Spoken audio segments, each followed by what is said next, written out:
All right, welcome to the broadcast, everybody. So tonight, you can tell on my screen, we're actually looking at what is called Google Analytics, right? Do most of you guys recognize this, or at least some of you recognize this who are here live with me right now? You recognize this little graph that you're seeing? Most of the time, and if you haven't done this, if you have a website, you need to have your Google Analytics installed onto that website, so that you can see your traffic reports, and that's what this is. So this right here is just a snapshot of recent traffic on Financial Nut, which is actually rather low right now because we get traffic-wise, we get a little low in the summer months. I guess that's just the nature of this business. But you can see I'm gonna mark with a pen here, and I probably should zoom in as well. Hold on just a sec. Let me zoom in so you guys can see this a little bit better. I want to point out a couple of things that you're going to be seeing on the screen here. All right, so notice first when I'm logged into my Google Analytics, notice this date range right here. So really what we're seeing right now is we're seeing a snapshot of the last month from May 23rd up to June 22nd. That's the last 30 days. And it's displayed by using this graph right here that I'm going to just put a big rectangle around, okay? You can see based on this graph, on this day I got about 60 visitors. On this day it was, hovering around 60, 59 there, 43, 35, right? You see all these points on the graph, 31. The high was 101, 90, 92, right? So in a calendar month, you can see the traffic that this website that we're talking about is getting. Okay, the website we're talking about right now is, let me erase all of that. This is one that I created back in 2008. This is called financialnut.com. And this site gets anywhere from, 50 visitors a day, clear up to several thousand a day, depending on the day. But it's an informational site like a lot of you guys have been working on. It's older. I never post on it.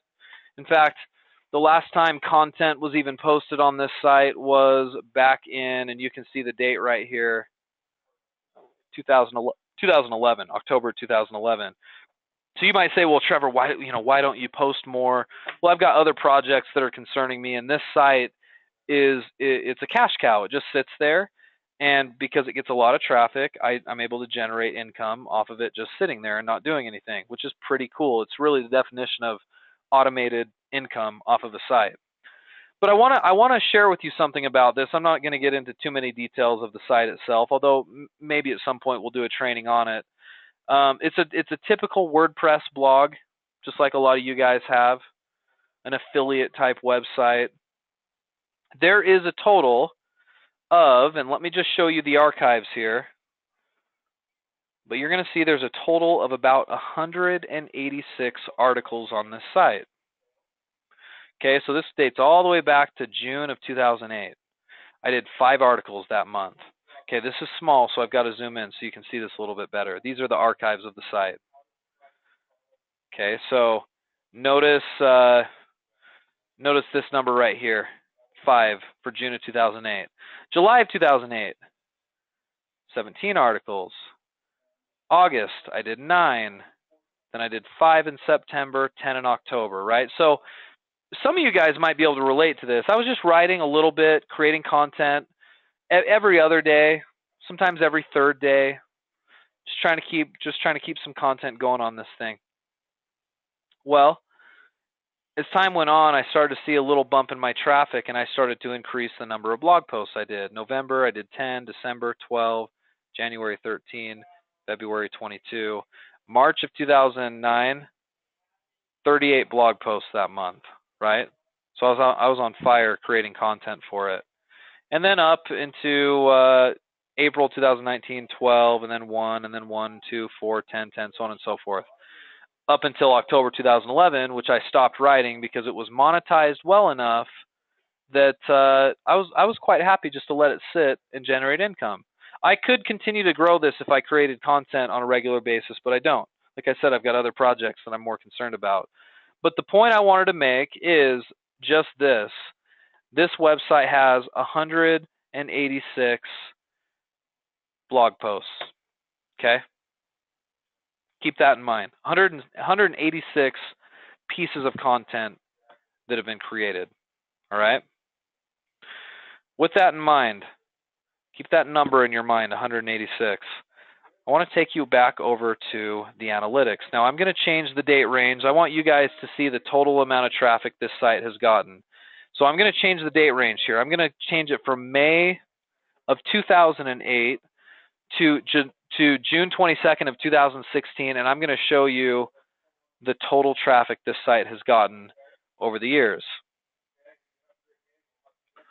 Okay, as you can see here, it has had about 500,000 visitors and 672,000 page views over the course of its life since 2008. Which is a fair number. It's a fair bit of traffic. Now, you can see the graph is super, super small.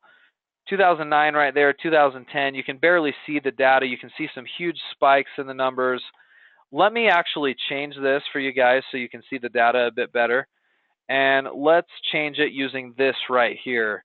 I can change it to a monthly view, which is exactly what I'm going to do real quick. Let's change that to a monthly view so you guys can see the data a bit better.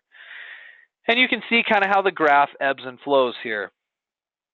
That's not the point, though. What I want to show you guys is now that I've got from the beginning, from its inception in 2008 until now 2016, I'm going to scroll down here on the left navigation bar, and I'm going to click on this option right here, acquisition.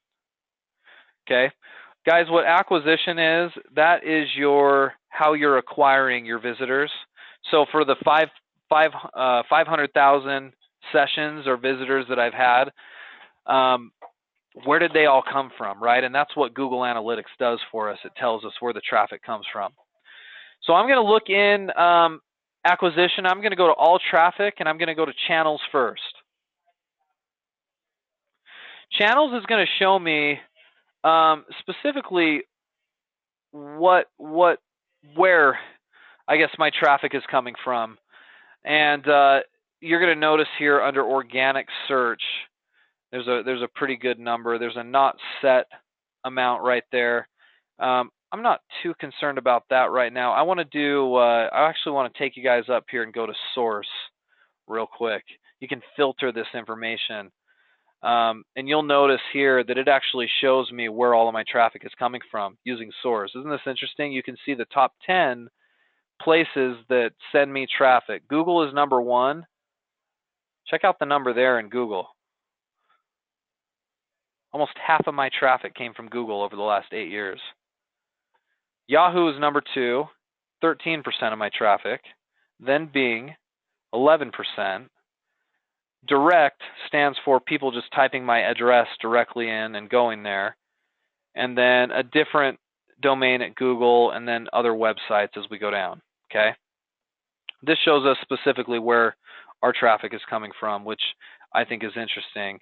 And you can learn a lot from this, seeing what kind of marketing is actually working for you, right? You should be checking this often so you can see if your marketing efforts are actually yielding some results. There's some other ways that you can actually define this data a bit better. There's a medium section.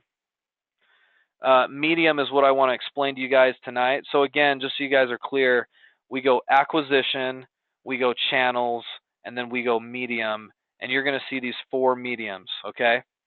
Organic is my search engine results. I want to look at my organic results real quick, okay? And you can see organic traffic. This is my search engine traffic.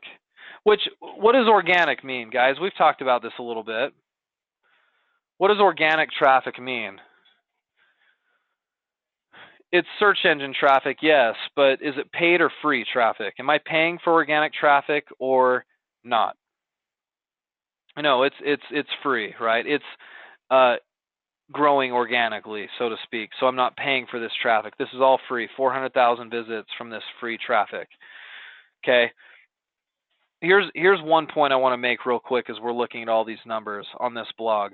You better believe that if I didn't have search engine traffic, my blog would be failing. This website would absolutely 100% be failing.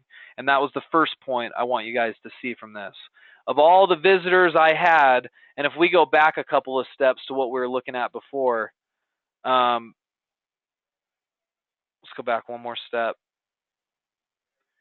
If I didn't have Google, Yahoo, and Bing, they actually represent 51, 64, 75% of my traffic right there.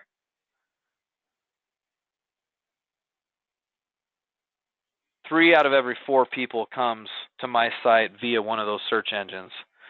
Guys, how important is it for your blog or your website to rank in search engines?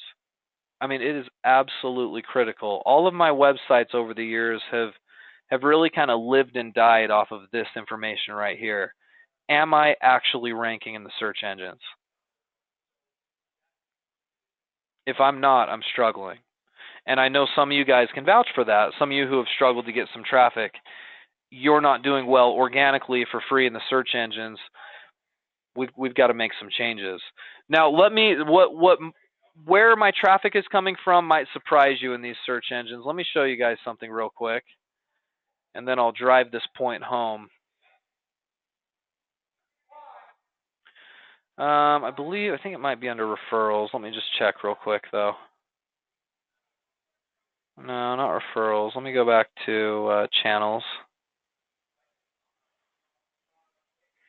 I just have to dig around a little bit. Let me check source. I don't want to do that.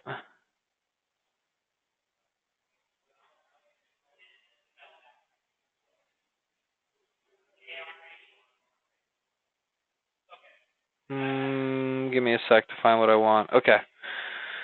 Well, we can do it this way. So when you get to channels,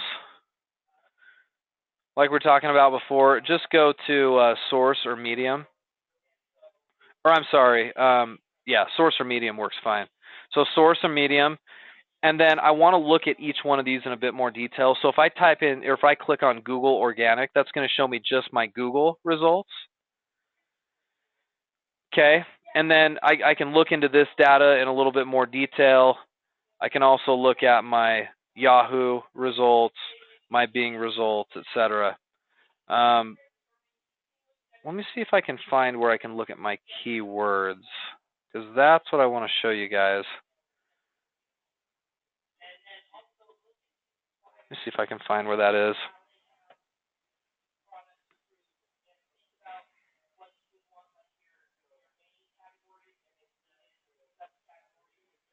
Because I want to show you guys the list of my keywords that I'm actually ranking for.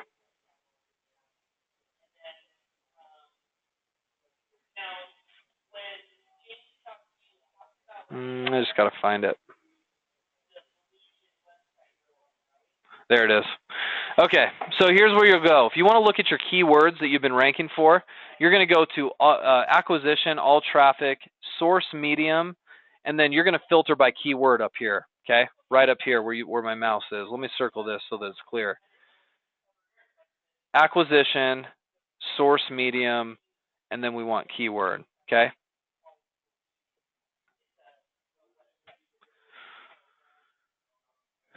This information is the point I want to drive home tonight.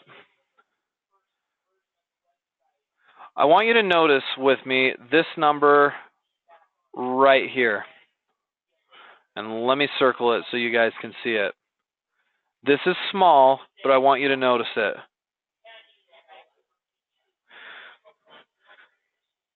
This data represents the number of keywords over the last eight years that this website has been found or has been searched and found from in search engines. Read that number for me, somebody. In the last 8 years, this site has been found by over 100,000 different keyword searches in Google, Bing, and Yahoo. What's interesting to me, remember how I told you to remember how many pages were on my site? How many pages did we say, how many articles were on Financial Nut? That's the real test right now. Can any of you guys actually remember that number? 186. Good. Elaine, you said it first. And then it all comes in. 186, okay? Help me understand something here, guys. And by the way, I guess before I should say that, let me extrapolate this data out so you can see it a bit better. Let me show 500 keywords at a time. And I'm just going to slowly scroll here so you guys can see all these different keywords. Let me zoom in a bit more maybe. That'll help you guys see it a bit better.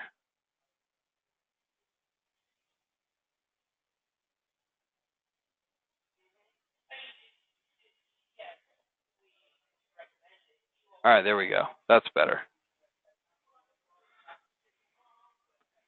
Here's the keywords. I'm just going to scroll for a minute so you can see. Like number 14, 2,443 visits to my site by people who are typing in, why is gas going up again? As I scroll down the list, 921 people found my site by typing in margin trading. 730 people found my site by typing in, do diamonds depreciate? And so on and so forth. See how I can just scroll and scroll and scroll and scroll? Does anything stand out to you guys as I'm scrolling down this list? Does anything surprise you about this list? Car maintenance insurance, 270. Why is fuel going up? 270. Is IKEA furniture good? 259. Is it a good time to buy stocks? 253. And down we go the list. I'm going to start scrolling fast to get down to our 500. That's 500 of the words. We have over 100,000 to go.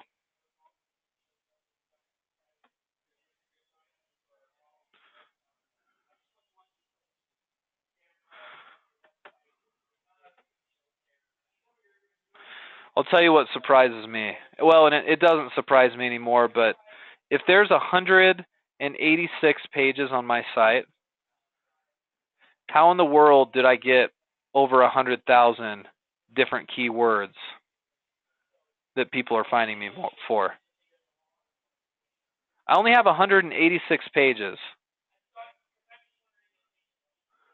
So how is it that people are finding those 186 pages 100,000 different ways? Right? There's literally 100,000. We could scroll through all of them if we wanted to right now. That's the first 500 right there. Let's go to the next page and we'll see the next 500. So in essence, what I'm saying is,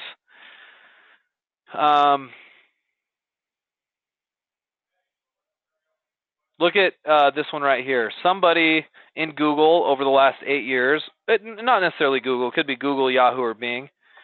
On 25 different occasions, somebody typed in fast food effects on money. And my site came up and was clicked on 25 times. So that's what this keyword report is showing us. It's just showing us all the different combinations of keywords for people that are finding my site. What sticks out to you guys here? And does that stick out to you as odd? That I only have 186 pages and I'm getting that many different keyword searches that are finding my site?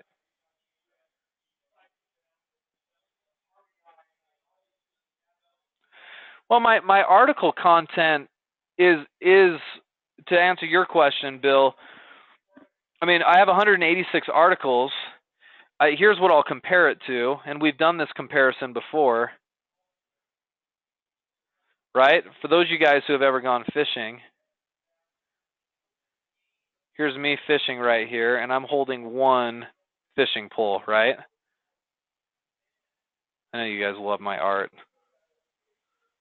Don't pretend like you don't know what this is. Right? There's me catching a fish. Now, for those of you guys who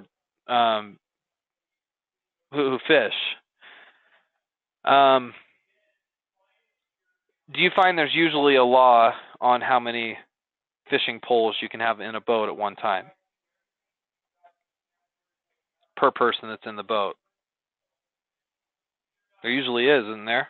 How many of you guys are fishermen?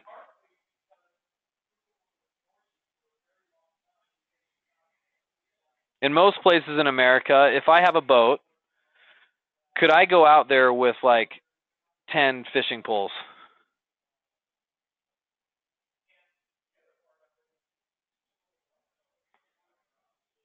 Two in Michigan, Bill? Okay. I think it depends on where you are. I'll tell you, if you fish in Utah, you're not allowed to do that. If somebody from the, I forget what they call it, whatever the state's division is here that monitors, um, outdoor activities and fishing, if they caught me with that, I would probably get cited, right? I'd get in trouble for that. Why is it that a lot of places have that law? Yes, thank you, Lawrence. That's what I was looking for. The fish and game people. Why is that a law some places?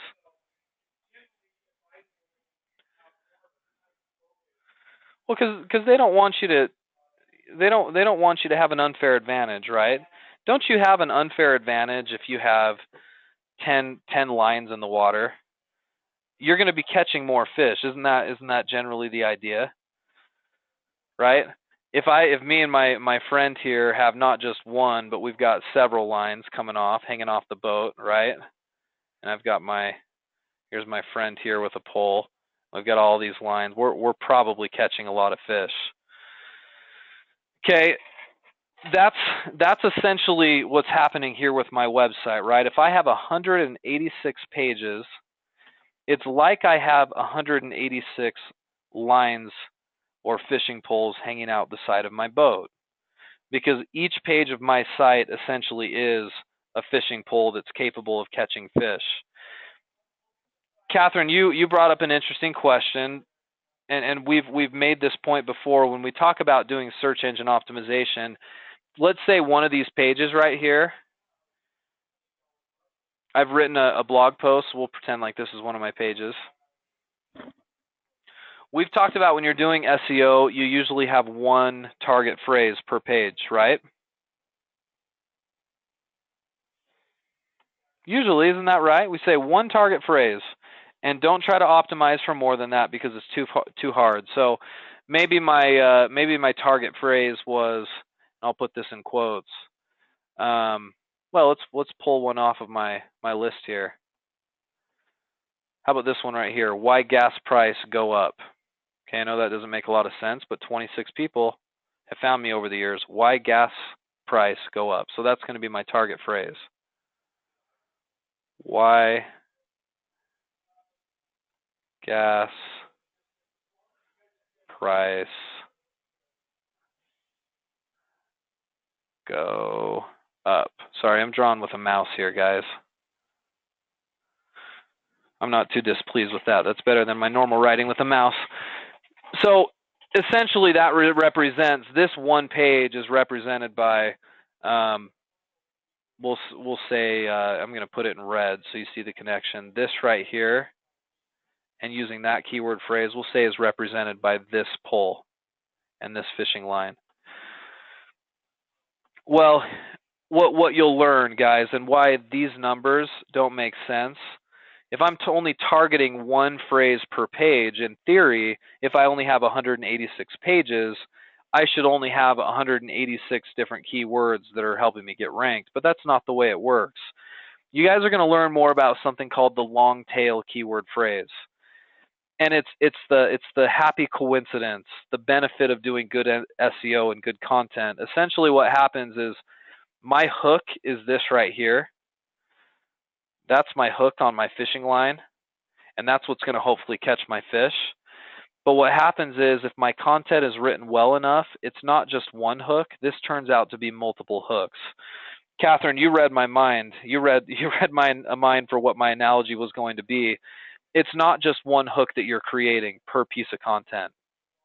It's actually multiple hooks, meaning I might be targeting this keyword phrase, but slight variations in that phrase I'm also probably going to rank for. If I create a piece of content that's all about why gas price go up, there's a chance that if somebody types in why do gas prices go up, or why are gas prices going up? Why is it that gas prices are going up? Or how about just price of gas going up? There's a good chance that this single hook that I created actually turns out to be multiple hooks. And therefore, this single page ends up catching a whole ton of fish just because I wrote out good content and I have good SEO to go along with it. And so that's why when you look at my numbers here in my traffic reports, I'll scroll all the way up here to the top so you can see I hit the jackpot with gas prices on this blog, because you'll notice here as I scroll down, there's lots of variations of this. Why is the cost of gas going up? Why is the price of gas going up? When will gas prices go back up? Why the gas prices are so high? Why are the gas prices so high? Why are gas prices rising 2011? Why are gas prices up today? You see how this is all various keywords that are basically asking for the same thing, but they're all a little bit different. What's happening here is I targeted a gas price keyword phrase, but because my content was well written and my SEO was well done, by default and by no intention of my own, really, I was able to create this multiple hook. And I'm hoping as you guys are writing content, you're doing the same thing. Although you're just targeting one keyword phrase, you're essentially creating a fishing line that has a whole bunch of hooks on it. And so that single piece of content that you write may end up generating thousands of visitors. And if we had more time, I would show you more. We might dig more into these statistics next week so you guys understand it a little bit better. But I have single pages that I've created that have generated thousands upon thousands of visits over the years with hundreds of different combinations of keywords. And although at the time when I wrote the content and created the page, I only targeted one specific keyword phrase, but I was able to get found for a whole lot of other ones, if that makes sense. So the takeaway I want you guys to have from this is that, first of all, in order to make this work and get a lot of traffic over time, you have to have a lot of content on your site. I didn't start seeing really good traffic on this particular site until I had probably in the neighborhood of 70, 80, 90 posts. Because by that time I started to get some traffic. And the reason why that is, in part, is because I had enough content, I had enough fishing lines hanging out of my boat, so to speak, that just by default I started catching a bunch of fish. Right? Even somebody who doesn't have any idea on what they're doing out in a fishing boat can throw on bait onto 15 different fishing poles and probably catch something, right? And that's the point I want to make. Even if you guys are new at this and you're just creating blog content and you're thinking, hey, I'm not getting any traffic and I'm doing my best and why isn't it working? Well, it will work. You got to give it time. So number one, if you're not getting a ton of traffic to your blog yet, don't stress about it. Get more content up. That's your best marketing piece anyway. And then the second thing is you'll find in your Google Analytics that as you're writing content, you will find certain topics that you write about are more popular than others. I found as I was writing on this financial blog that there was a tremendous amount of interest in gas prices. And I stumbled onto that because I just wrote about it one time and I got a ton of traffic to that singular blog post. And then I thought to myself, well, that's interesting. Maybe what I'll do then is I'll do a series about all the different economics behind why gas prices rise and fall. And so I started to create content about that very thing. And then guess what? All of those articles started to generate a tremendous amount of traffic. And that's how I geared my content. So if you've got this really big niche, so to speak, that you're writing on within the blog that you're doing right now, write on the various topics and then go back to your analytics and see what's performing. And initially this won't work well. If you're only a month or two into it, you may not see a lot of statistics, but if you'll do this over time, you'll be able to finally identify what topics are working best for you, and you can build on that and continue to create content around that information. Okay? So those are the 2 points I wanted you to take away from this. Get lots of content up and just know about this multiple hook analogy and that it does work, and this is evidence of it working. 100,000 different keywords found my site through only 186 pages. And I hope that makes sense to you guys. So we'll maybe talk more about this next week, but I hope this gave you some ideas or at least some confidence into what you're doing. If you don't have your analytics set up, make sure you get it set up so we can delve into your numbers over time. And hopefully that helps you guys sort of develop out your marketing a bit better. Let me just make sure I didn't miss anything. We're going to finish up because we're a little over time, guys. So if you have any other questions about this, feel free to reach out to me. Otherwise, we'll clarify a bit more hopefully next week. And I hope this was helpful. We'll see you guys next time.